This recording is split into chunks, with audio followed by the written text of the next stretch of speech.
Hey everyone, thank you for joining us. I'm gonna let some people trickle in a little bit more, but in the meantime, if you're online, you want to drop how you're feeling, where you're from in the chat. It's open. You can put your name. I'm really excited to get this session started. Um, yeah, so you can just use the chat however you want, say hi or not. But just wanted to let you know we're gonna start in about 3 minutes.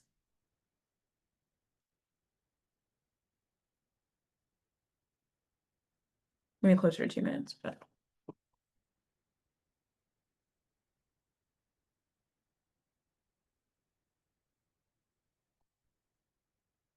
more people are trickling in.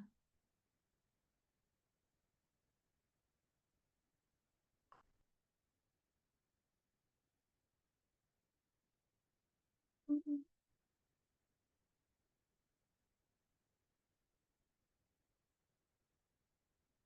mhm.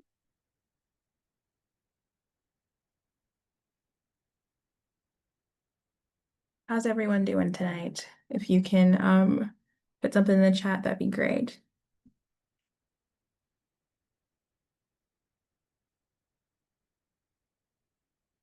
Hi, Ariane. Nice to see your name on the screen today.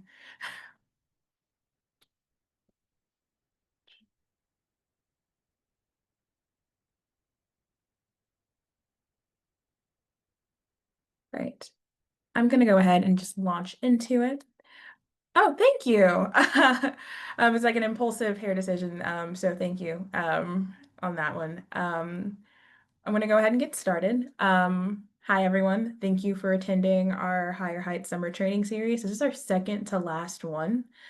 So thank you for being with us all summer. It's been a really fun way to spend my Wednesday nights. Um, I can drop that Mobilize link at the end, Nona. Um, and we also probably will have something that goes out in a regular email as well.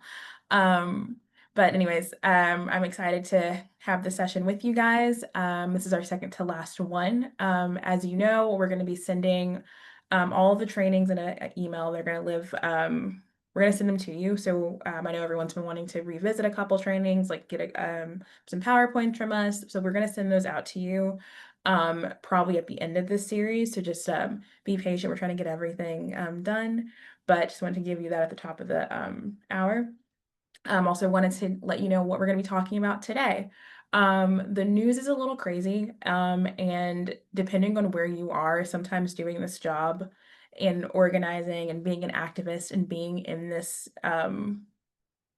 space during this time is really, really hard. I've seen a lot of people say, like, I'm burnt out, I don't know what to do, or I want to get involved and don't know where to start. And this is why we're here today. Our session will cover a multitude of different things. We're going to have a really great conversation. And I really hope that you can take away from this not only organizing tactics and how to be a great organizer, but also how to take care of yourself while we're doing this. And so today I have Niccara Campbell-Wallace. She is the executive director for Rolling Sea Fund. She's going to be jumping in soon. Oh, there she is. Um, and we're going to have a really great conversation, a little presentation while we go, just to talk about like how we can be better organizers, what this work looks like when everything feels like it's against us, especially when it doesn't feel safe to go knock on a door anymore. It doesn't feel safe to call your neighbor anymore. Like, how do we do this and not completely burn ourselves out? So please feel free to ask any questions in the chat. And then I'll let Nakara introduce herself. Hi, everyone. Thank you guys for taking the time out of your Wednesday. You could be anywhere in the world, but you decided to be here with us, and I'm super thankful. I want to thank Higher Heights and all the work they're doing. They are phenomenal, and you should continue to support them. Again, my name is Niccara Campbell-Wallace. I serve as the Executive Director for Rolling Sea Action Fund and RC4 Let It Resound. I've been in and out of campaign space for about 15 years. I know I look 12, but it's the skincare. We do well. Um, and I've been really just doing congressional politics, really got my start in high school, and just have been activating ever since. Worked at the DCCC, worked on a couple campaigns, and I know we speak in a lot of acronyms in campaign speak. The DCCC is the Democratic Congressional Campaign Committee, where all the congressional seats and campaigns really lie.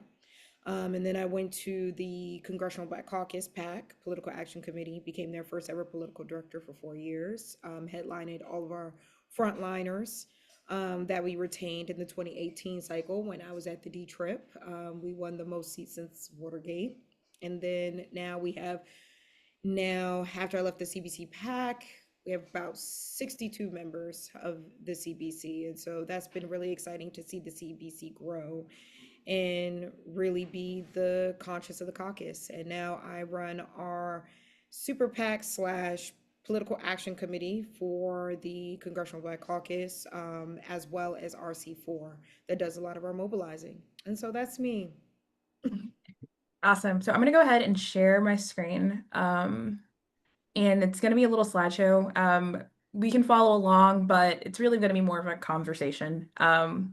And so this is organizing in hard times. Here's a little bios about us. Niccara said really great things about her. I've just been an organizer for a really long time. I've kind of worked all over the place. Also was an organizer at D-Trip, so that's kind of cool. I feel like everyone kind of gets their start there. So very excited to launch into this conversation. So by the end of the session, we hope that you will learn strategies to build power in your participation, identify ways to expand your influence in these challenging environments, explore methods to sustain networks over time, center lived experience and advocacy, and then how to show up in your power. So all really great things. Um, and so I guess the first question I would have for you, Nakara, is what is your why? As a Black woman, Black person, like just your whole identity, like why does this work matter to you and why do you show up every day, even when it is some of the most exhausting work ever? I know sometimes me and my friends who are politicos are like, I should have just gone into marketing or something like that. And so I guess my thing is like, what is your why? Because it feels kind of thankless right now. Yeah, I'm not gonna lie. Today was a hard day for me. My friend calls my couch in my office my fainting couch because it's asymmetrical. And so she's like, "Oh, your fainting couch. You need to go on your fainting couch." And I do. But my why, so funny enough, I'm gonna tell a little story and say my why. I wanted to be like the next Soldan O'Brien. So this is very actually close. I wanted to like go out and do hard hitting news and be a producer of things for TV. And it does actually make sense to the why. My major at University of Maryland College Park was African American Studies, and I needed an internship. And that internship I chose was being on the Hill. And I was working for former Congressman Lacy Clay, and I saw the work he was doing with not counting prison populations in congressional seats, which actually still happens. As we all know, prisoners cannot vote because they are in prison. And so, why are you counting them for prison population? And usually, that prison population in the districts that they count are Republicans. And so, I started doing more research and more research and more research. And as I knew and always have known, everything goes back to campaigns and it goes back to policy and it goes back to the people that we elect. And I started taking a couple steps back and I said, okay, the policies are important. All those things are definitely important, but how do we get the people who are in office there? Because they're the ones who are making those decisions. And that's when I started really getting into campaigns. And I realized that if I stop, then what world am I building for my future, my family, my children, my brother, my fiance? Um, and so I keep doing it. And that's really my why. Yeah, I think I like that. Like it's I remember someone telling me like stopping working in this field, you kind of just like take one really powerful voice like out of it. Mm-hmm. And so it's like you kind of like even when it's like really exhausting and really stressful and I think the last 2 weeks have just kind of felt like every day it's something. And I don't know that meme where the lady who like works at Popeyes like sitting with her head in her hands. Like me and my friends have been sharing that in a group chat because I'm like, this is truly like a weird time to be in. And so, The dog with the mug with the fire. yes, like It's this is fine. fine. This is fine. Yeah, it's fine, it's fine. And so, if you guys want to put your whys in the chat, I would love to see those as well. Um, hold on, I'm trying to figure out. I have the worst mouse in the world. Oh my gosh. Okay. And so, we kind of talked about like our why, but then also when it comes to organizing, there's a lot of barriers, like why people don't feel safe organizing, how they don't know where to start. And so I know in my experience, a lot of the barriers I've like seen from me personally and like dealing with people on the ground is they don't feel safe. They don't know how to like they don't know where to get started. You tell someone, "Hey, we're going to go canvas," and they want to do it, but when they hear knocking on doors, they're like, "Absolutely not." And then sometimes when you have someone who isn't organizer, they don't have enough resources from the people above to help. Sometimes they just feel isolated. And so, what are some barriers that you've seen? And you guys at home, what are some barriers that you faced in your activism? Yeah, a lot of barriers I have seen. I'll say a little quick story. I was in Virginia too, and that still exists. That was when Elaine Loria was running the first time. And luckily for me, always canvas and with one other person or in a group. And if you're going in an area that may not look friendly. Yeah. I luckily had a white male with me.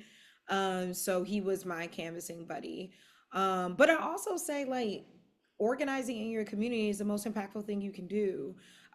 Even hosting coffees with your if people you feel comfortable with your neighbors, your family, your friends, because you are an organizer even within your family, even if you're hosting book club or doing whatever, you can start very small with that. You don't have to go into predominantly white areas. Now, if you do live in a predominantly white area, that is different. So what I would say is start with the phone or text. That is great. I love the texting and I love the phone. That's something that you can even do with each other. And then also, of course, if you're not getting resources, I always say you're more powerful than the people are in charge. And so if a group of you come together and you decide that this is what you're going to do as organizers, then who's going to necessarily, not to be rude, but who's going to stop you? If you have an idea, for example, that you're going to have a back to school drive or Toys for Tots drive, and you want to also register people to vote at your church, at your community center, with your sorority, or with your partner's fraternity, service group, or whatever, then do it. There are so many resources and folks that you can tap into from your local NAACP, your local National Urban League, to so many other folks. And people love it. And honestly, the candidate or whoever you're organizing for will probably see it and they'll be like, why didn't we do that? And then you can also snitch. That's okay. That's okay. You should tell. You should tell. So that's what I've kind of seen and how I move around it in my own personal life whenever I've been hit with a roadblock. That's it. Like I like the creative of like you don't always have to go knock on doors or like do that phone. Like you can start little by little. So like a story during like lockdown, my grandma was like, immunocompromised at home, didn't know what to do. And so there was a woman who was like registering voters and they were like sewing masks together on their porch. So like they would make cloth masks and then like go to like the neighborhood community center and like register whatever young person came in because it's a free way to get masks and like, that sort of thing. And so, and I've seen a lot of really creative ways to like do this without having to kind of put yourself in that like really scary position. It is a little unnerving that like when I was getting into this work, like I used to love to go knock on doors. Like that was my favorite thing to do. And then like as like over the last like 4 or 5 years, it's become like very, very hostile Mm-hmm. and almost kind of hard to bring people like out of their shells. And I think there's a lot of different reasons for it. And so I like that. And I also like the concept of like who's going to stop you. If you Yeah. find like the right people, like, there's strength in numbers. Like that's how like protests happen, right? Yeah. Where like you'll see someone who is like mad about so like where I live, they built a really like like unsightly city hall. And all of it's an eyesore. And so like all the people who live here have been like just like going there and like talking to the our city council members, talking to our mayor and being like, this costs taxpayers a lot of money. We don't like it. And, live in a very diverse neighborhood. People of all different colors, different backgrounds are mad about this thing. And it's like when you find that common cause, Hmm. um, it doesn't have to be overarching. It could be something as little as like wanting a better sidewalk or wanting something like just different. And so that kind of helps with the burnout, I think. Especially with this work, I come from a background of like reproductive health. Hmm. And so it can be like really heavy, and it doesn't always have to be that heavy. And I Yeah. think some people, Yeah, and organizing in things that are like that you already have interest in, Mhm. right? Like if you, like I said, if you like books, or if you guys like coloring, or if you like knitting or tennis or Pilates or yoga or whatever, in any movement that we do as Black people is always political. So I always think like if you're gonna bring people together, you can break that barrier to entry of organizing through things that you're already interested. It doesn't have to be so hard. You can make it easy by just doing that. Or if you guys have a biking club or a running club or a motorcycle club, even that. I remember Val Demings when she was running for Senate, she did a motorcycle tour, and then other people joined on her motorcycle tour with her because they like motorcycles, and then they got to know her, and then that was also a part of organizing, and then they started spreading the good gospel of Val Demings. And so that's other ways that you can do it too. that's really cool. I've never like I would love to see Val Demings on a motorcycle, Oh and no, she rides all the time. Her and her husband, they're that very, is so very cool. huge motorcyclists. Yeah. And so yeah, like I think it's important to get creative because like the barriers are always gonna exist. Mm. Um, and again, I was talking to someone about this the other day. I'm like, it's only gonna get harder. And so it's like we kind of have to, and I hate to say like be strong and be resilient because that's like the same kind of like language of like Black women and Black people always hear. But I think like it's really cool to get creative. Like you said, there's a bunch of different ways we can do it. Yep. Again, worst amount. I'm just gonna just use, there we go. And so we're, kind of back to practical strategies. I did like four different things, and we can spend a lot of time on this if we want to. I said activate supporters, build coalition, sustain momentum, and center community. Kind of what we are talking about being creative and like going past those barriers. I said that like, it doesn't always have to be like a giant ask. It could be like getting coffee with the volunteer, craft nights or day of actions. And then I kind of want to talk to you a little bit about coalition building. How have you seen coalition building through all the work that you've done and the work that you're currently doing? So there are so many different coalitions, of just in our pure identity of being who we are. I identify as a Black woman, straight, cisgender, all those things, but that doesn't mean I can't intersect in different allyships. But I also recognize where my allyship is needed, and then also where I can where I can show up as prominent.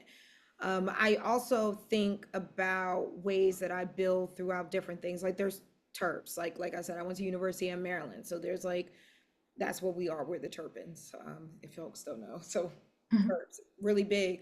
I know there are coalitions of Terps in different states.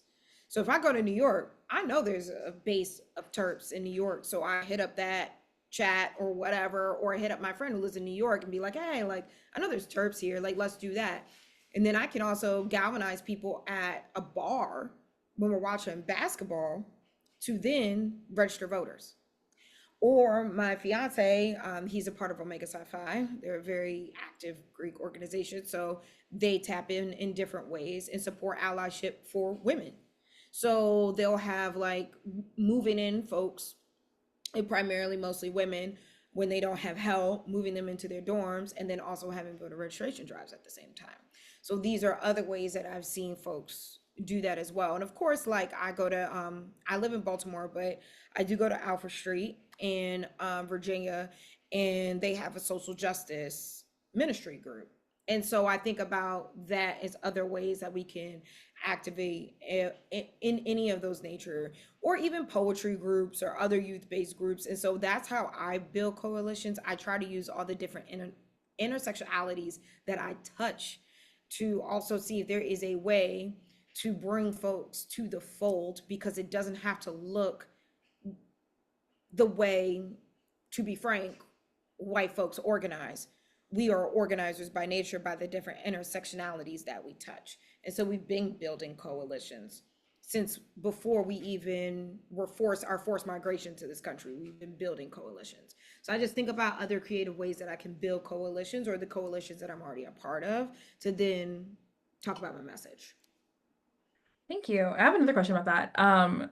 So when we talk about like building coalitions, it is kind of sometimes like reaching across, different identities, different belief systems. And so how do you do that when there's like pushback? I know sometimes like I've worked in a coalition where one organization or like one person is like the biggest voice in the room, or sometimes it's a lot of different egos clashing, a lot of different stuff happening, and you end up realizing, hey, the world is on fire right now, but we can't, and we see it right, we're seeing it right now. We see it all the time.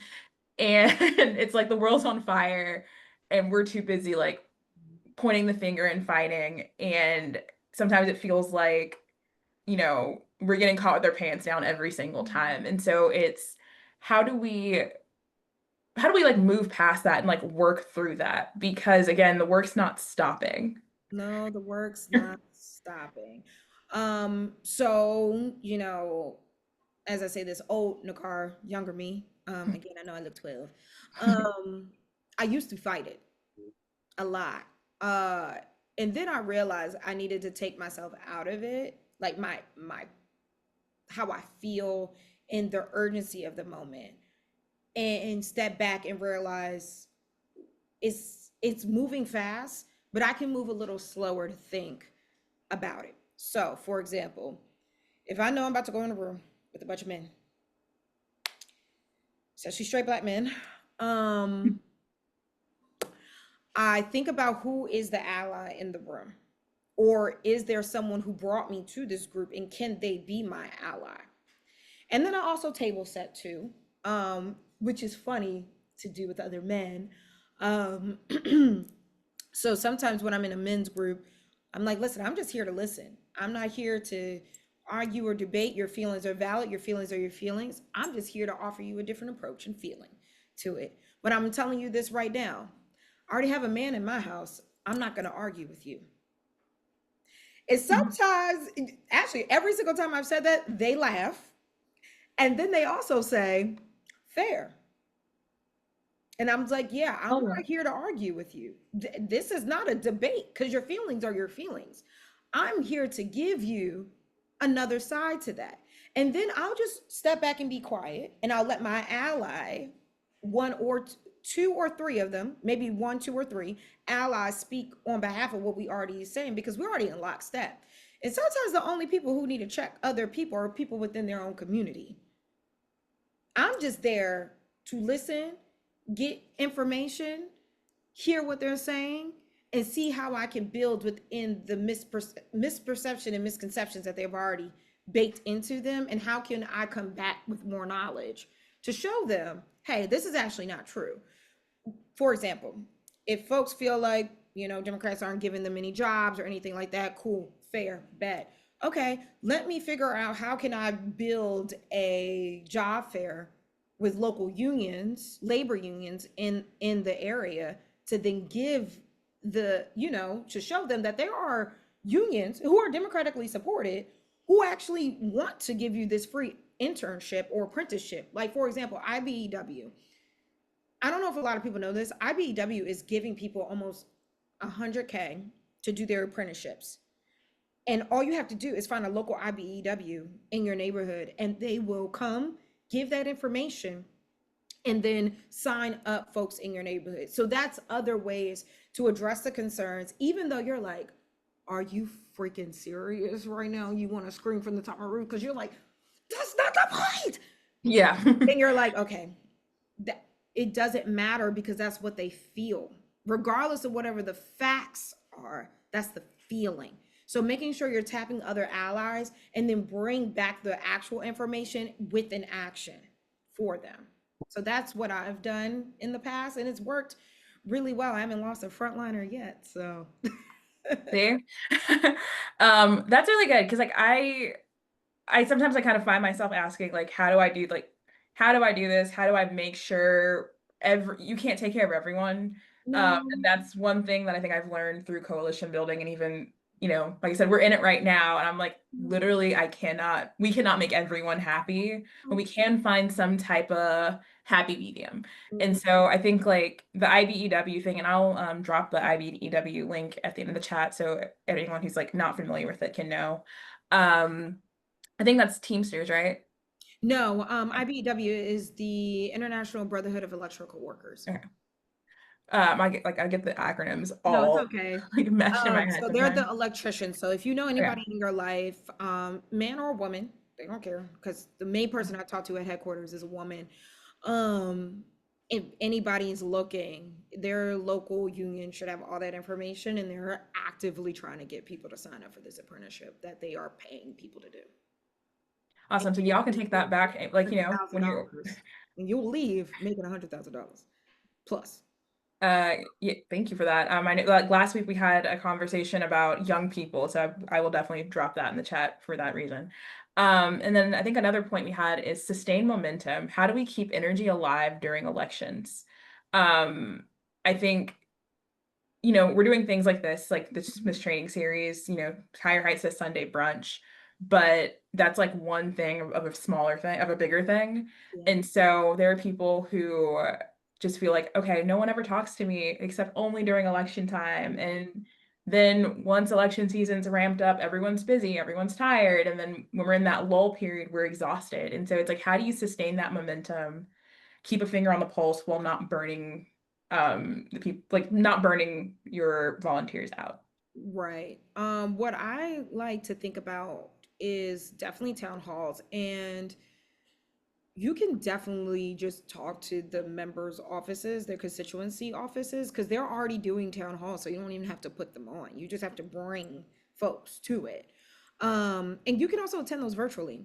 A lot now because of unfortunately, and also now fortunately now it gives people the space to be there without being there and asking questions. I would also say doing a letter writing party, call party, text party, those are things that I've seen a lot. Like, for example, writing your congressperson, writing your senator, writing your local official, writing your mayor.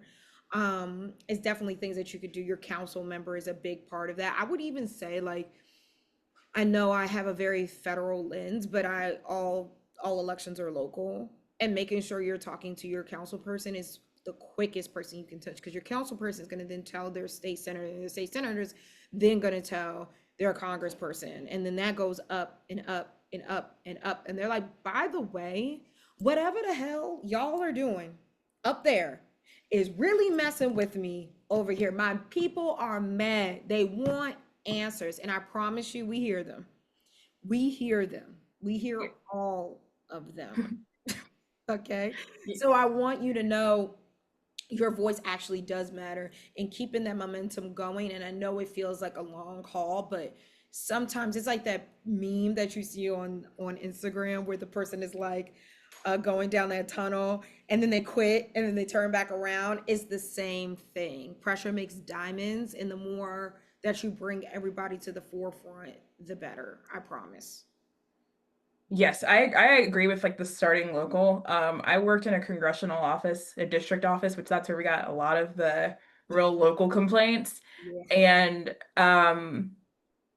like, our city council member had my phone number and like they had my district director's number. They didn't have the our member's number, but like whatever concern they had would get back to her.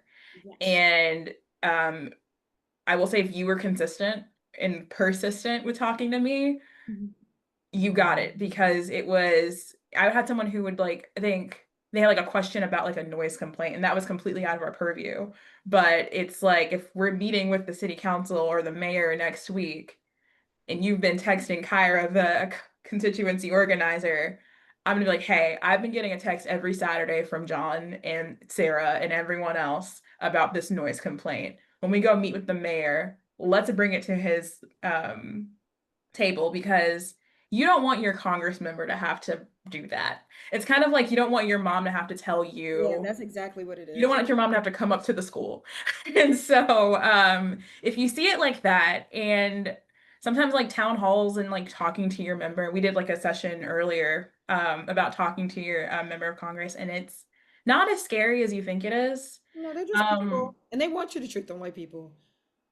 oh yeah. People. They, and also sometimes like when, and I saw a tweet, it was like from, it was like from a former staffer. They were like, please like stay on these members' necks because the Mhm, moment something goes wrong, they're like, well, my constituency has never brought it up to me. And mhm, so keep that in mind too. And that's how you keep that momentum going. And you can bring friends. That's one thing people love to do is they love to see their member up close. Um, but once you get like that FaceTime, like you're unstoppable in my opinion. So keep that momentum going and like know who your city council is too, and your state rep and your local people. Here's another prong. And then also guys, y'all can use the chat or the Q&A function if you have any questions. Um, how do you center community? I think kind of going back to coalition building, we all have different identities. And I think that sometimes to do this work, you kind of do have to come from like a position of privilege. Like, mhm, you know, if you have the time and the capacity to volunteer for free, that's a very, very good thing. And so how do you center someone else's experience that like might not reflect yours and they might not care to go knock on doors or talk to the representative, but how do you make sure that you show up for that community without like bulldozing? mhm. I think that goes back to my why. To I just feel like we know what happens when the pendulum swings against us, and I don't want anybody to ever have to deal with the things that we have had to deal with in this country. And I know that whoever is on the quote unquote fringe or marginalized, they're gonna get hit the hardest. And I'm fortunate.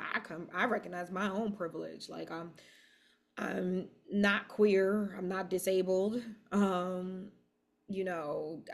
I'm also a lighter skinned woman. Like I understand all the privileges and intersectionalities that I also maintain. And that is also a privilege. And I have to also recognize the privileges that I have. And so I make sure I talk to the communities that I am advocating for, and then also making sure that they are in the forefront in anything that I do. And so that's how I always try to center community, because it also has to be authentic. It can't also be sanitized. Like, do I actually care? And if you don't really care, then it's really hard to do this particular work. Especially when we're talking about organizing or political, it is hard because we know when things go wrong in this country who gets hit the hardest, and it's usually black women. And if you add any other intersectionality you stand across or on, it's probably even worse. Right, not probably, it is. If you're disabled, if you're queer, you're getting hit even 10 times that. When we look at job performances, or the fact that most black women are getting kicked out of the job force at the same clip that white men are now getting more jobs, we see what's going on. So that's how I always center community, because I know that if I stop fighting, then that means we're really truly lost, because then we're all screwed. Yeah. Yeah. That's it. Yeah. I don't, it's just kind of like hearing like the job loss thing and like knowing like the cost of eggs and the cost of everything is like so expensive and it's just I like didn't realize it was never the cost of eggs. yeah, it was never the cost of eggs, but it's just Because I like haven't heard about eggs since that orange tangerine has been in office. I haven't heard about eggs or anything, but the costs are high. yeah. Tariffs are high. I One got planner yeah, just I got talked about tariffs. I'm like, oh, what? a lot of like people who like own like small businesses are like, hey, I have to shut down because I literally cannot afford to send Mhm. my stuff out right now. And so it's impacting us in ways that like I don't think we're quite I don't even think like, you know, even the most like locked in of us know, and it's very sad. It's Um sad. And so then how do you show up in your power? So I did like consistency over perfection. Mhm. Come as you are and lean on each other. And we can like go through, we can like blaze these or like talk about them as however you want. When I say consistency over perfection, I think about a lot of times where, 2024, we didn't win. Right. Like we didn't get like the outcome that we had hoped for. And so I've seen a lot of people like throwing in the towel and being like, I'm never voting again. I'm never doing this again. And so it's like, how do we communicate like that not everything we're going to do is going to end up in this like massive win, but it's still important to be consistent. Yeah. Without like while addressing the actual like pain. Mhm.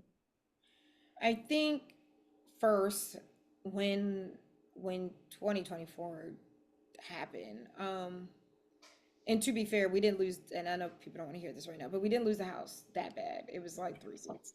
I mean, Yeah. it could have been worse than what we did.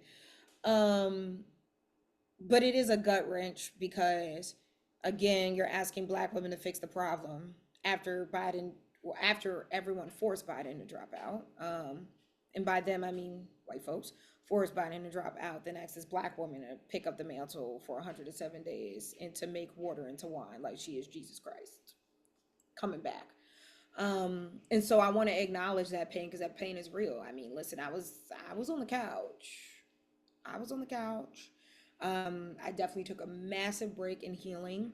I also started to look at things that reactivated my joy because I know joy always comes in the morning and I can't be nestled in this pain.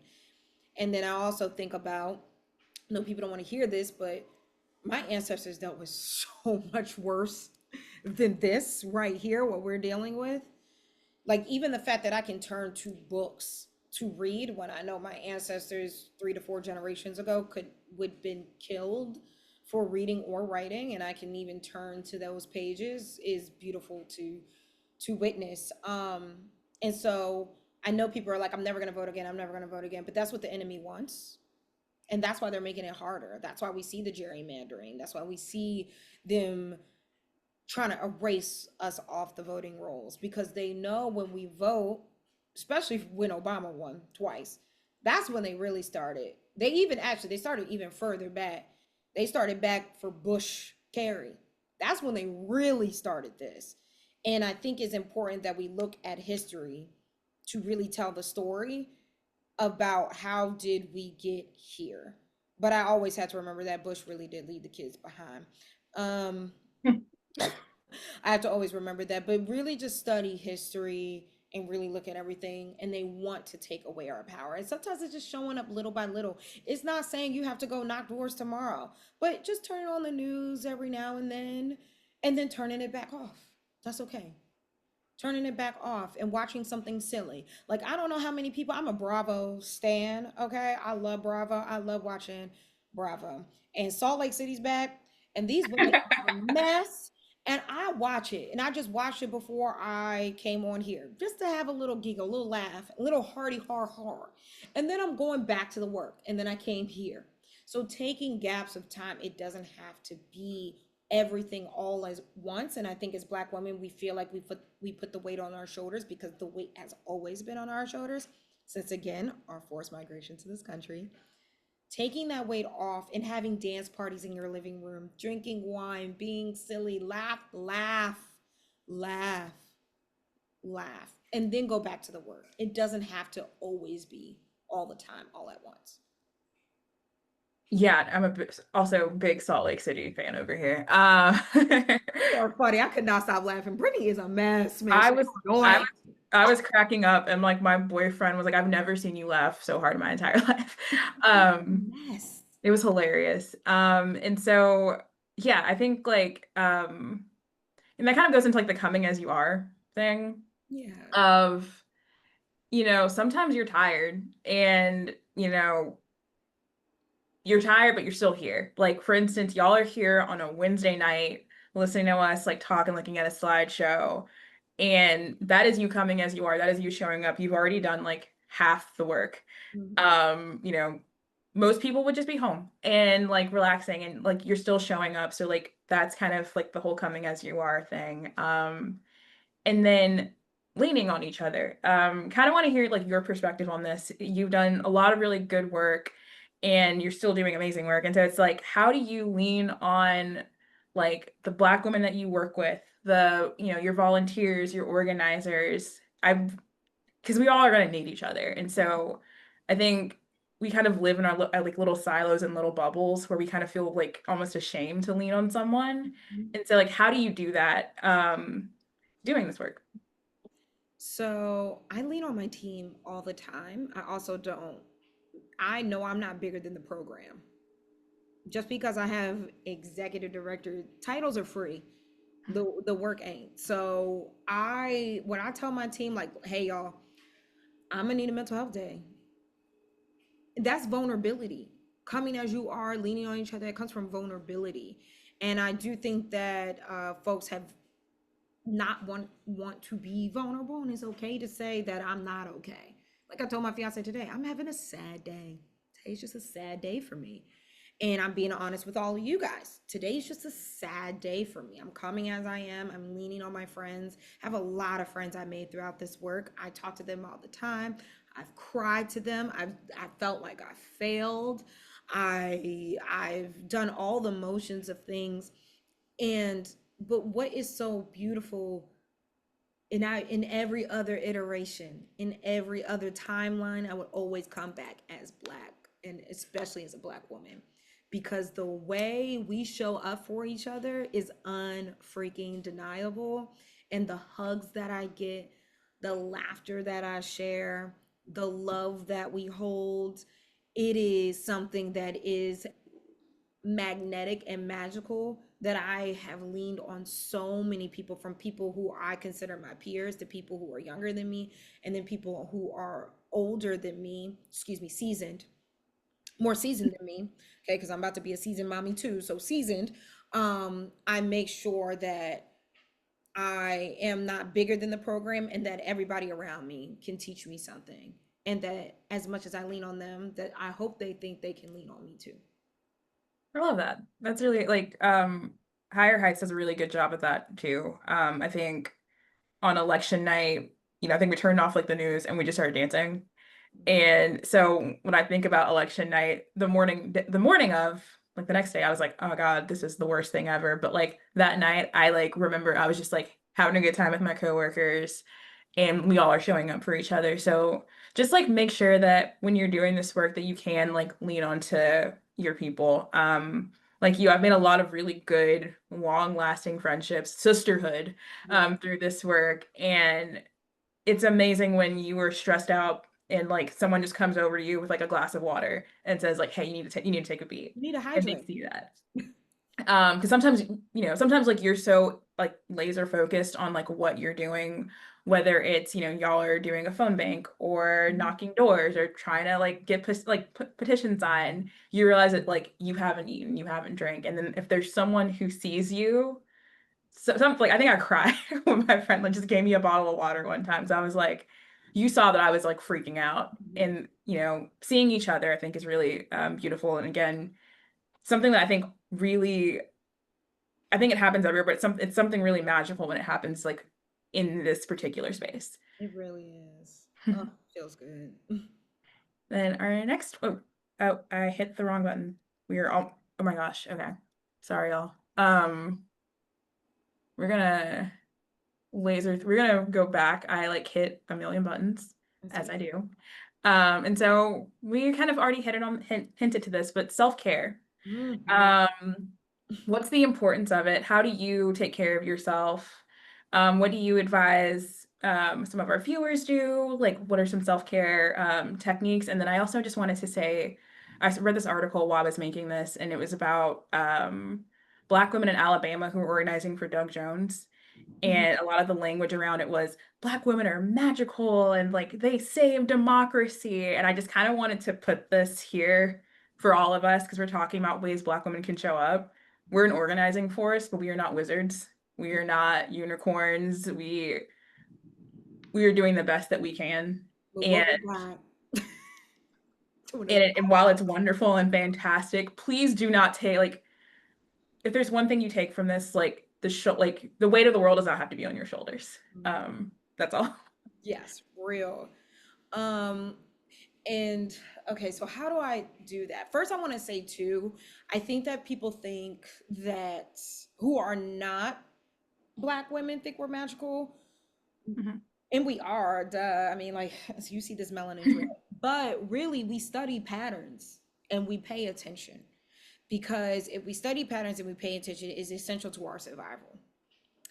And so it's so funny because everybody's like, oh my God, Octavia Butler is a prophetess. No, she studied patterns.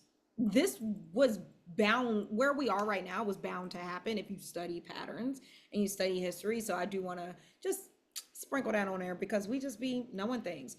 But self-care, sometimes during the off year, which is this year, which is not an election year, I turn my phone off on Sundays. I turn my phone all the way off. And I just let the day take me. I haven't done that in a while, so I plan to do that probably this weekend. Um, because not everything, I don't need to be so attached to my phone.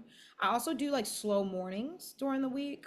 So I wake up maybe 2 to 3 hours before the workday starts and I give myself a slow morning. So what I mean by that is I either read a book or go out into my balcony and get my blanket and I get my coffee and my book and I read outside and I make like a parfait, like I make it like in a fancy little coupe glass or something like that. Um, or I just like my non-negotiables too. I worked it out with my therapist. Shout out to Alira, she's the best. I don't answer the phone past 8 o'clock on work weeks during the off year, and then I don't answer people on the weekends for work. I don't. If you're not a member of Congress, I'm so sorry. I'm not answering you. It's not that important. I will see you on Monday because my time is just as important as your time. And right now, this doesn't need to happen, especially if we don't have a work event. Like, what do we, why are you, no, we don't, mm-mm, Valid. do that. We don't do that. Um, and then also, I just really take vacation. I use it. I use it. I use it. I use it. I use it. This year, I treated myself to Egypt. I went to Egypt for 2 weeks. It is a place I've always wanted to go. And Mhm. I told everybody, I don't know none of y'all. Don't call me. Can't help you. Can't fix it. Take the vacation because people will replace you. And then also go touch grass for real. Like actually, I take my shoes off and I go touch the grass. And then I also bake into my hobby, which is reading. Like now I'm like really big on like bookstagram. Like that's my fun space. And so that's what I do for my self-care.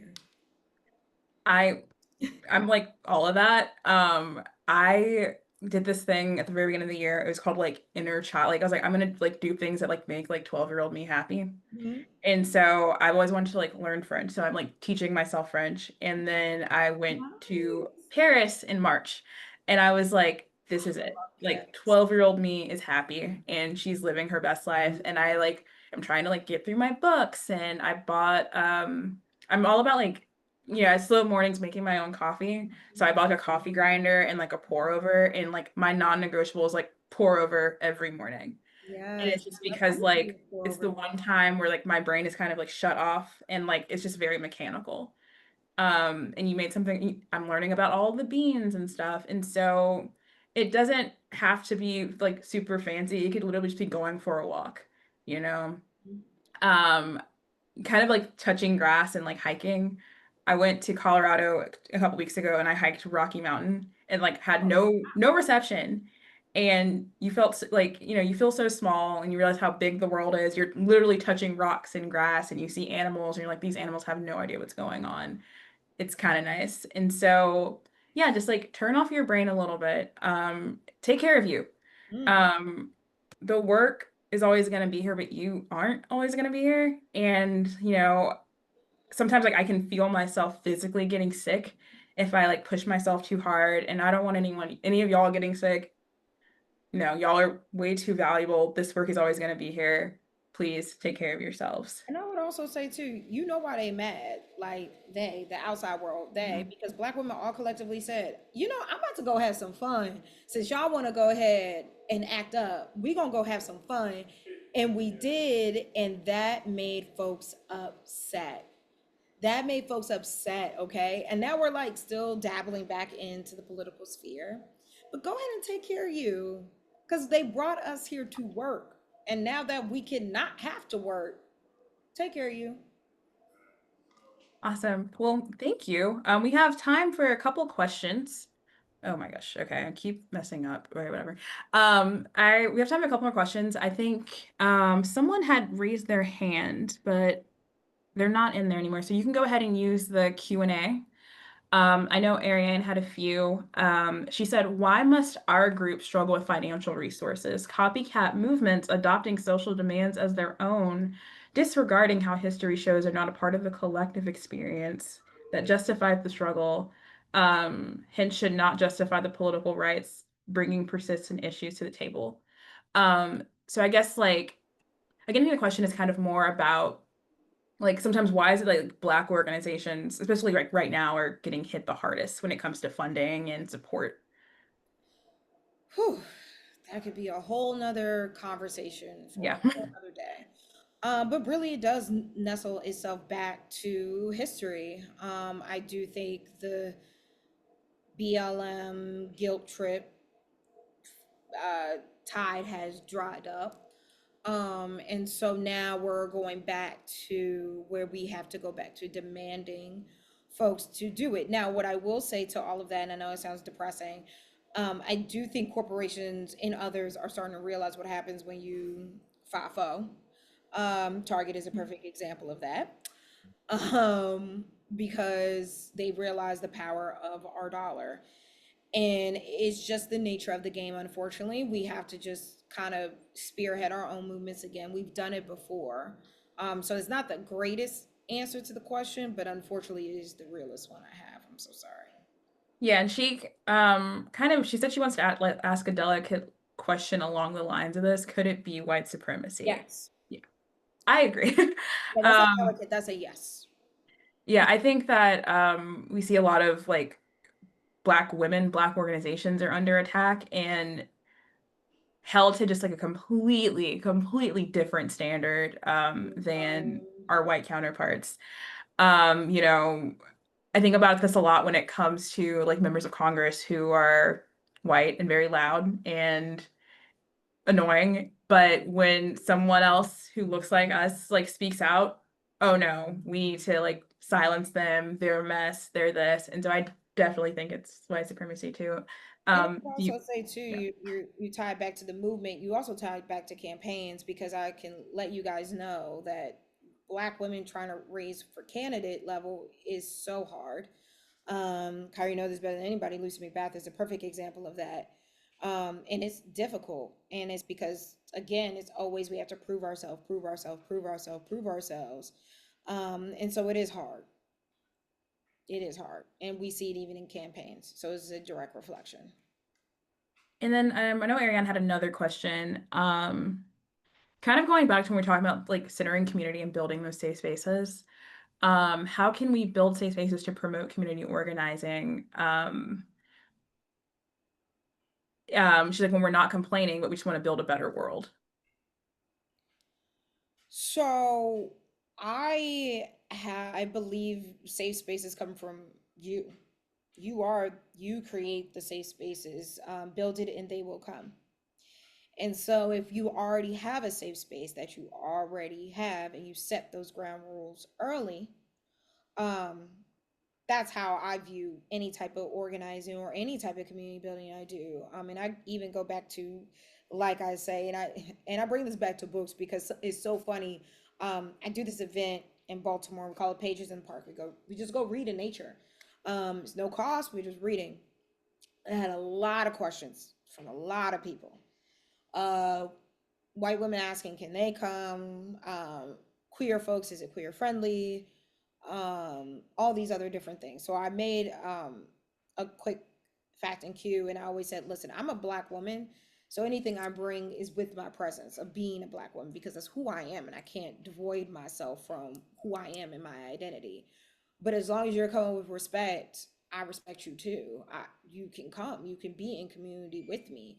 And so I say that to anybody, as long as you are coming with respect and you always lead with respect, the safe space will make itself because you are creating it from yourself. I think I have one question that something I've been thinking about like while we'd have this conversation. So next year is an on year. Uh Yeah. Mm-hmm. it's gonna be a lot. Um what can our supporters and volunteers do at this very moment to kind of make sure that we're prepared? I know that there are orgs who are kind of setting down their ground game, who are going to get ready for 2026 come January, but like what can our supporters do once they shut down their laptop and kind of go throughout their day? Like what conversations could they be having? What kind of work could they already be doing going into next year? First rest, because it's gonna be a long one. Yeah. Long. The second thing I would say too is politics touches every single piece of our life. From the day we were born into the day we die, a piece of government is touching us. And political conversations can be as nuanced as you talking about the shortage of anything, or at your job, or at with your family or your friends. And so, in Mobilize too, that's a great website. And I Mhm. know Higher Heights uses that a lot. Um, it's just you don't have to make the big thing be scary. And the big thing right now is politics right now. And you can pare it down and niche it down to something very, very, very, very, very, very, very, very small. Very small. Very small. Like access to parks and pools and farmers markets. That's also political. You can make it as small as that. Just showing the intersectionalities of something very small that touches your life, and how can you loop it into the bigger thing, if that makes sense. It does. Thank you. Well, we are right at time. Where can people find you? Oh, wait, we got one more question before we get out. How can we combat the double standards from free speech to crime? Family conversation, we got to stop perpetuating it too. um Petty crime is up, but dangerous crime is down in a lot of major cities that are led by Black mayors. Baltimore is a perfect example of that. We have a great mayor, very nice guy. um but because your Amazon package gets stolen doesn't mean that crime is up. You can get it replaced. And I laugh, but that is something that comes up in our focus groups a lot. And it's not great either. Also, saying that we need to lock up our youth when that's not the thing we need to do. And I know it's tough because it's happening in folks community, and you're like, in your own community, you're like, what the, these kids. But how about we look at the fact that they don't have community centers, they don't have things to do, the school system is messed up. How do we fix that? And so when we're thinking about double standards too, also, we have to re-remind folks of the things they say. I think Ta-Nehisi Coates had a great op-ed today with Vanity Oh, Fair. it was really good. I will drop it It in the was, chat for y'all. please, that was one of the best. First of all, Ta-Nehisi, if you've never read any of his books, he's amazing, and so is D. Watkins. Like those two black men, oh my God, oh, so good. There's so many others, but they are really good. Um, but I think with that, we have to remember and re-remind folks that George Floyd was also a father. Tamir Rice was also a child. Trayvon Martin was also a child. And so now we're talking about, oh, they're a father, they're a husband, they're these things. So was Sean Aubrey. Like we have to re-remind in those conversations those things too. And I know it's tough and it's annoying, but bringing those back to the fold, we have to re-remind folks because people have selective memory. and we cannot allow them to have selective memory, especially in this moment, because I think right now, in this moment, which Taihisi brings up, is that we are at a moment where people are going to whitewash this experience and sanitize who Charlie Kirk was. He was a massive bigot. He was a racist. He told black women they don't have processing systems and they have to take it from white men. We have to re-remind that because we have made, because of the sanitation of Confederate symbols, now we are now having that reckoning again, and they big mad. So we have to keep reminding that this cannot happen again. So that's my 2 cents. But yes, Kyra put in there rollingc.org and our C4 let it resound. We will be activating in a few states, and our folks will definitely be looking for volunteers through our C4 let it resound. And if you guys didn't know about the name, I'll just say it really quick. Rolling C and Let It Resound both come from the National Black Anthem. If folks remember, let our voices resound loud as the rolling sea. So that is the name. So Awesome. Well, please check out Rolling Sea, get involved wherever you can. Take care of yourselves. Also, I did drop that article. It's a really, really good piece. It's really good. He's also just an incredible writer. And then we'll see you guys next week for our last session. We're going to be doing it with two Black women who ran for office, and they're going to tell you the highs and the lows. Thank you so much, Niccara. This is a really fun conversation. This is an insightful conversation. I love doing this with you guys every Wednesday. Thank you and have a wonderful night. Bye, y'all. good night.